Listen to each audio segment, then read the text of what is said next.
With me is Craig Monte, who was recruited by the FBI to take part in the agency's most controversial tactics. He was a confidential informant sent to infiltrate Californian mosques to root out radicals and to investigate the Muslim community from within.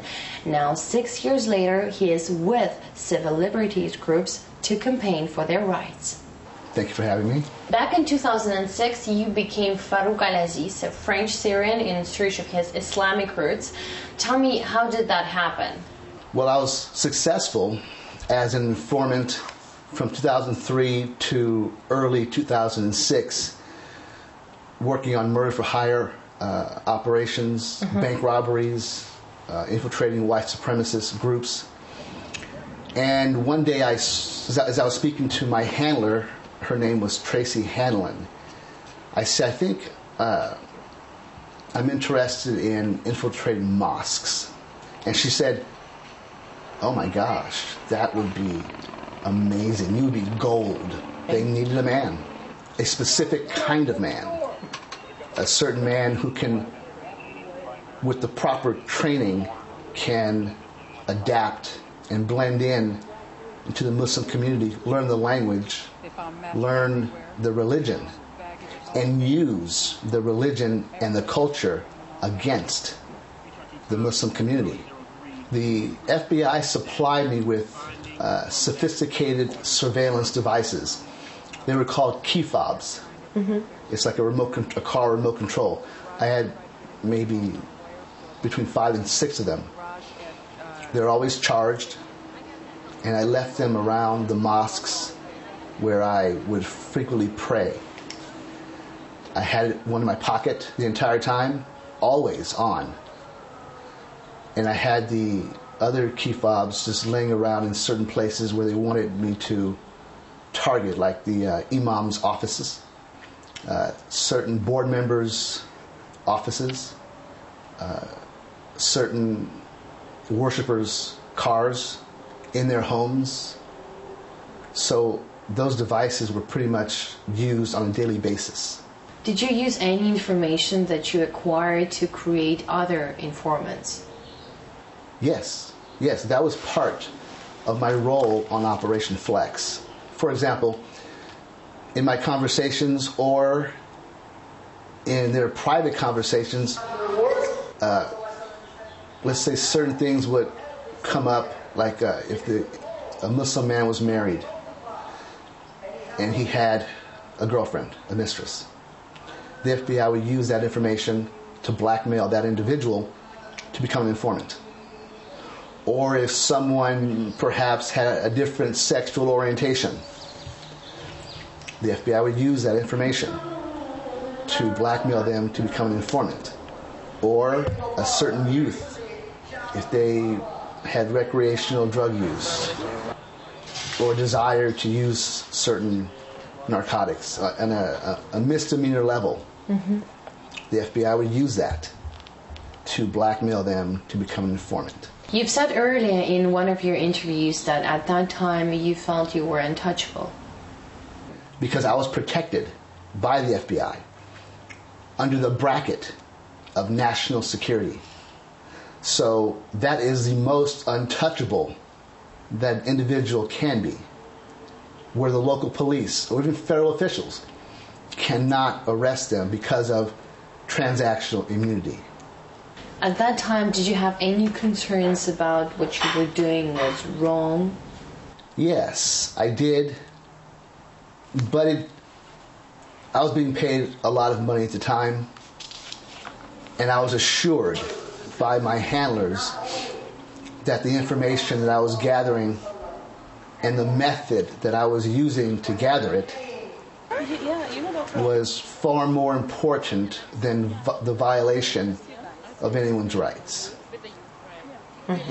So I continued. My handler, Kevin Armstrong, had serious concerns about the method in which I was tasked to use to gather information. But he was overruled by the operational leader, Paul Allen, to keep me using entrapment types of methods to gather information. Some believe that entrapment is a necessary evil. It is a part of a price to be paid for national security. Do you agree with that? No, I don't agree. In retrospect, especially because, again, I use those tactics on a daily basis for over a year. But I disagree. And the reason why I disagree is because entrapment methods never stop. It always grows. There's no boundaries for it. If I can seek out an individual and get them, coerce them in some way to do something they normally wouldn't do, that behavior from the informant only grows into more of a violation, more severe violations of the civil rights of Americans. So I think entrapment alone must be stopped.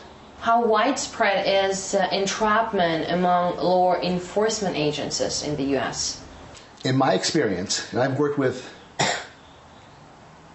several federal agencies and several local police departments as an informant.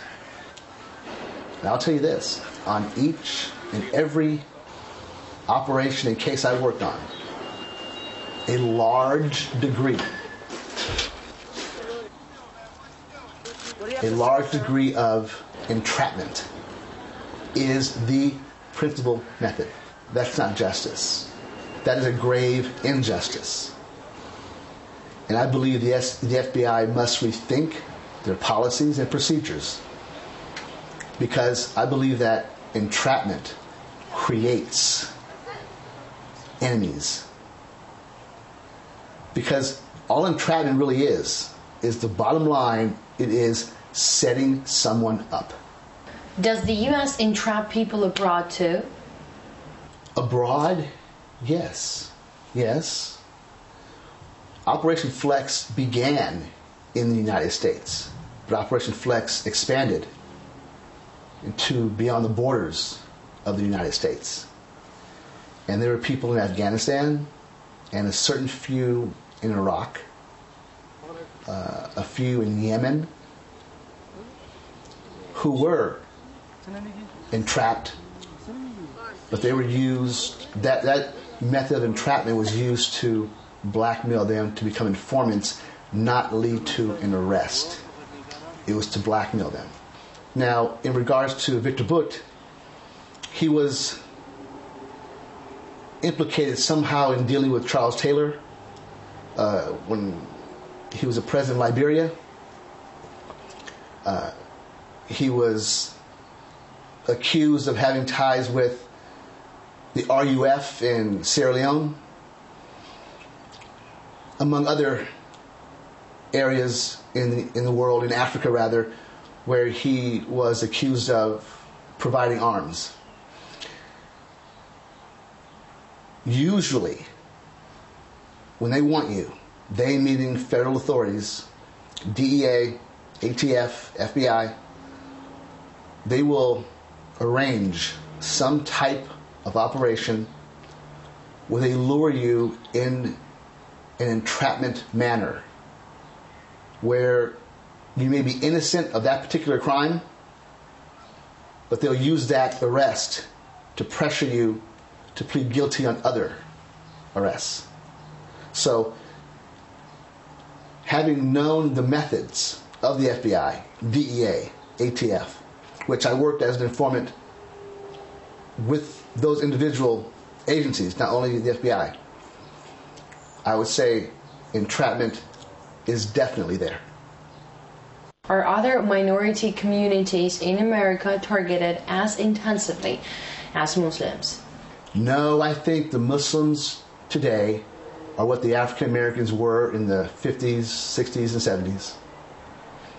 I think the order of today, where the FBI needs an enemy they found it in Islam.